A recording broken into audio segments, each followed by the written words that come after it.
بسم الله الرحمن الرحيم. الحمد لله رب العالمين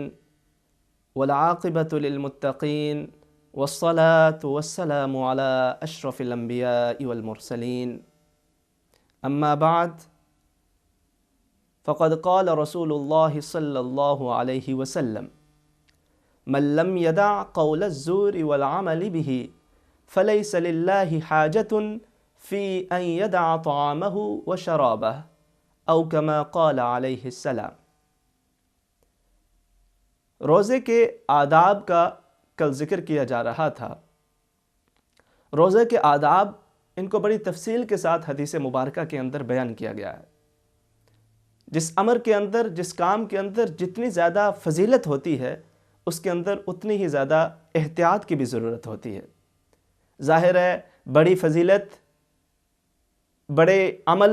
اور خلوص نیت کے ساتھ ہی حاصل ہوتی ہے۔ اگر اس کے آداب کو ملحوظ نہ رکھا جائے تو پھر وہ جو بڑی ایک فضیلت ہوتی ہے کسی عمل کی، بندہ اس سے پوری طرح مستفیض نہیں ہو سکتا۔ وہ جو اس کی اصل فضیلت اور اس کا اصل ثواب ہے، بندہ اس سے محروم رہ جایا کرتا ہے۔ اس لیے روزہ رکھنے کے ساتھ ساتھ اس کے جو آداب احادیث مبارکہ کے اندر بیان کیے گئے ہیں، ان کو ضرور اپنے ذہن کے اندر رکھنا چاہیے۔ حضور نبی اکرم صلی اللہ علیہ وسلم نے ارشاد فرمایا الصیام جنۃ، روزہ ڈھال ہے، جہنم سے ایک بچاؤ کا ایک ذریعہ ہے۔ وَإِذَا كَانَ يَوْمُ الصَّوْمِ أَحَدِكُمْ فَلَا يَرْفُثْ وَلَا يَصْخَبْ، تو جب تم میں سے کوئی شخص روزے دار ہو، روزہ رکھے ہوئے ہو، تو اسے چاہیے کہ وہ گالی گلوچ اور لڑائی جھگڑے سے پرہیز کرے۔ فَإِنْ سَابَّهُ أَحَدٌ، لیکن اگر کوئی اسے گالی دیتا ہے، او قاتلہ، یا کوئی اس سے جھگڑا کرتا ہے، ظاہر ہے اگر کوئی آپ سے جھگڑا نہیں کرے گا پہل تو آپ ہرگز کریں ہی نہ، لیکن بعض دفعہ بندہ کہتا ہے جی پہلے مجھے اس نے گالی دی تھی تو اس لیے میں جواب دے رہا ہوں۔ حضور فرماتے ہیں کہ خاص کر رمضان کے مہینے کے اندر اگر تم سے کوئی جھگڑا کرتا ہے، تمہیں گالی دیتا ہے یا تم سے جھگڑنے کی کوشش بھی کرتا ہے، تو جواب میں گالی دینے کے بجائے، جواب میں لڑنے کے بجائے اسے کہو کہ انی صائم، میں روزے دار ہوں، یعنی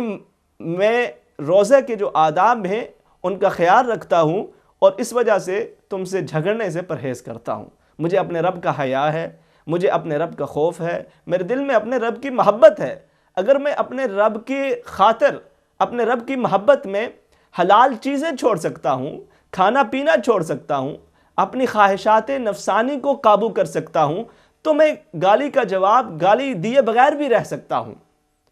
میں لڑائی کرنے والے سے منہ موڑ کر سائڈ پر اس سے کنی کترا کے بھی جا سکتا ہوں اور اس سے اپنا دامن بچا بھی سکتا ہوں۔ تو یہ اس کو آگے سے جواب دیا جائے، اگر کوئی لڑے بھی تو اسے کہا جائے کہ انی امرؤ صائم، میں روزے دار ہوں، میں تم سے جھگڑا نہیں کروں گا، میں تمہیں گالی کے بدلے میں گالی نہیں دوں گا۔ ایک اور حدیث مبارکہ جس میں حضور نبی اکرم صلی اللہ علیہ وسلم نے ارشاد فرمایا من لم یدع قول الزور والعمل به، کہ جو شخص جھوٹ بولنا اور اس پر عمل کرنا نہ چھوڑے، فلیس للہ حاجۃ فی ان یدع طعامہ وشرابہ،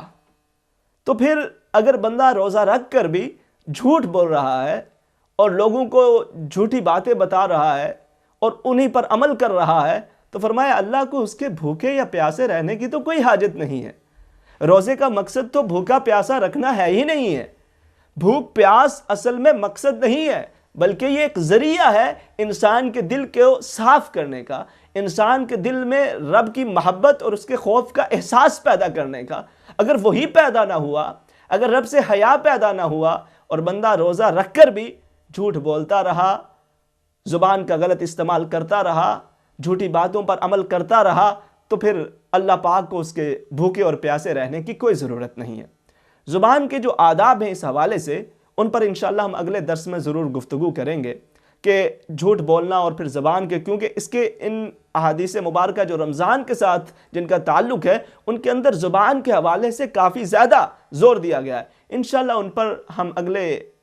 درس میں ضرور تفصیل سے گفتگو کریں گے، لیکن چند مسائل جو رمضان المبارک کے حوالے سے ہیں اور جن کے حوالے سے بہت زیادہ پوچھا جاتا ہے رمضان کے دنوں میں وہ ان مسائل کا آپ کو بتاتا چلتا ہوں کہ رمضان سے متعلقہ ان مسائل کا حل کیا ہے۔ ایک سوال کیا جاتا ہے کہ روزے کا فدیہ کیا ہے؟ روزے کا فدیہ ایک مسکین کو 2 وقت کا کھانا کھلانا ہے، یا اس کے برابر اس کو رقم دے دی جائے تو یہ اس سے بھی فدیہ ادا ہو جایا کرتا ہے۔ اور روزے کا فدیہ کب دیا جاتا ہے؟ روزے کا فدیہ جو ہے وہ ایک ایسا شخص کہ جو اس قدر بیمار ہو گیا ہو کہ اس کے ٹھیک ہونے کی اب کوئی امید نہ رہ گئی ہو،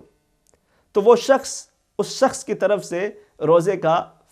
وہ شخص اپنی طرف سے روزے کا فدیہ ادا کر سکتا ہے۔ بیمار ہے، اس کے ٹھیک ہونے کی امید نہیں ہے، اب وہ اپنی طرف سے فدیہ جو ہے وہ ادا کر سکتا ہے، اور اس کا فدیہ کیا ہے کہ 2 وقت کا کھانا کھلانا۔ یہ تو اس شخص کا مسئلہ ہے کہ جو بیمار ہے، لیکن فرض کریں کہ اگر آپ کا کوئی عزیز انتقال کر گیا ہے، آپ کا کوئی رشتہ دار اس دنیا سے رخصت ہو گیا ہے، اور آپ کو معلوم ہے آپ کا بھائی ہے، آپ کی بہن ہے، آپ کی ماں ہے، بیٹی ہے، بیوی ہے، خاوند ہے، شوہر ہے، آپ کو معلوم ہے کہ اس کے ذمے بہت سارے روزے تھے، کوئی ایک روزہ تھا یا مہینے کا روزہ تھا، 10 دنوں کا روزہ تھا، اب کیا مسئلہ ہے؟ اب انسان کیا کرے اس حوالے سے؟ حضور نبی اکرم صلی اللہ علیہ وسلم نے نہ صرف ہمیں زندہ لوگوں کے حقوق کے حوالے سے رہنمائی فرمائی ہے، بلکہ جو اس دنیا سے رخصت ہو گئے حضور اکرم صلی اللہ علیہ وسلم نے ان کے حوالے سے بھی ہماری رہنمائی فرمائی ہے۔ آپ نے فرمایا عن عائشہ رضی اللہ تعالی عنہا ان رسول اللہ صلی اللہ علیہ وسلم قال من مات وعلیہ صیام صام عنہ ولیہ۔ حضرت عائشہ صدیقہ رضی اللہ تعالی عنہ فرماتی ہیں کہ اگر کوئی شخص مر گیا ہو، فوت ہو جائے، اس دنیا سے رخصت ہو جائے، اور اس کے ذمے روزے ہوں، تو چاہیے کہ اس کے جو ولی ہے، اس کا جو عزیز ہے، اس کا جو رشتہ دار ہے، اس کو چاہیے کہ وہ اس کی طرف سے روزہ رکھ لیا کرے، تاکہ اس کے لیے کچھ نہ کچھ آسانی پیدا ہو جائے۔ ایک اور حدیث مبارکہ جس میں حضور نبی اکرم صلی اللہ علیہ وسلم نے فرمایا عن ابن عباس رضی اللہ تعالی عنہ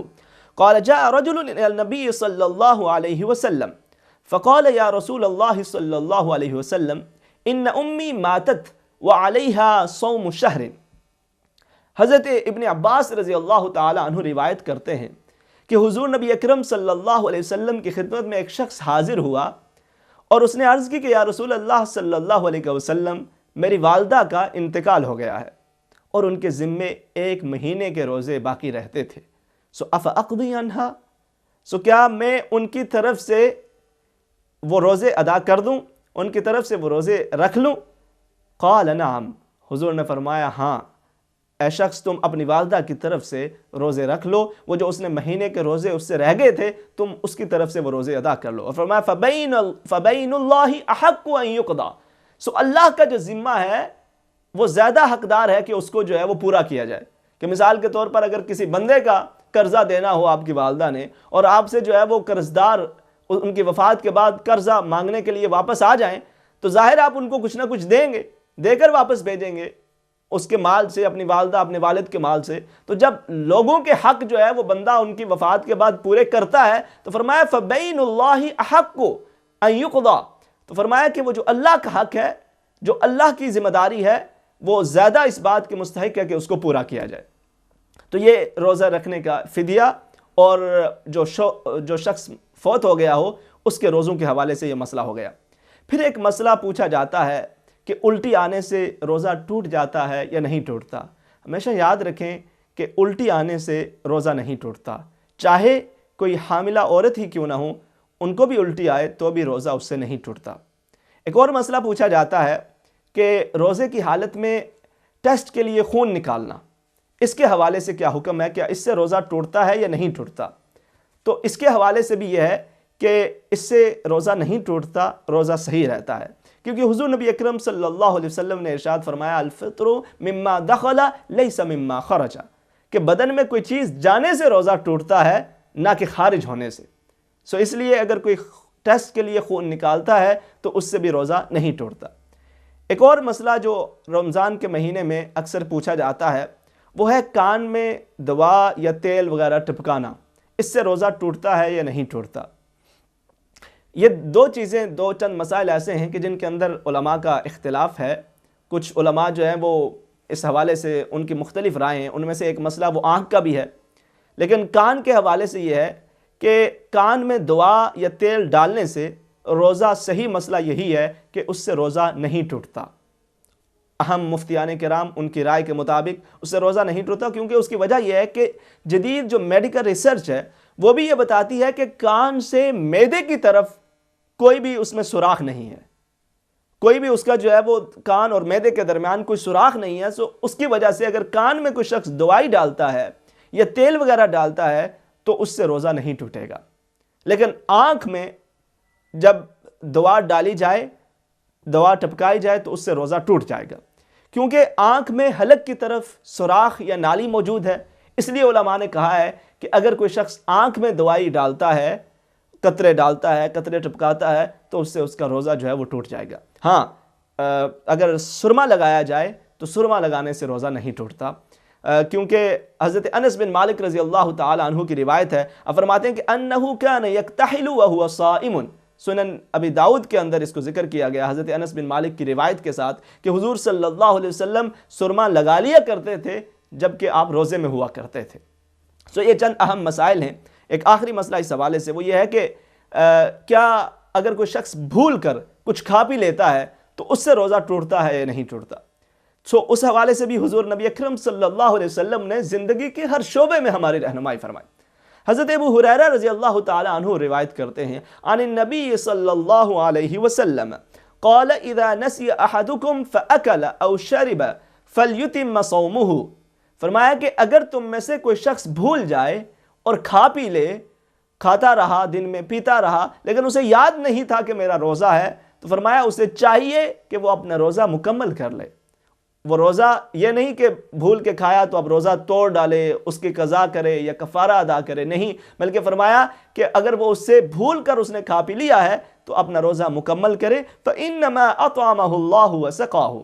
کیونکہ اس کے رب نے ہی اسے کھلایا اور اسے پلایا ہے۔ یہ متفق علیہ حدیث ہے اور یہ بخاری شریف کے یہ الفاظ ہیں جو میں نے آپ کے سامنے پڑھے۔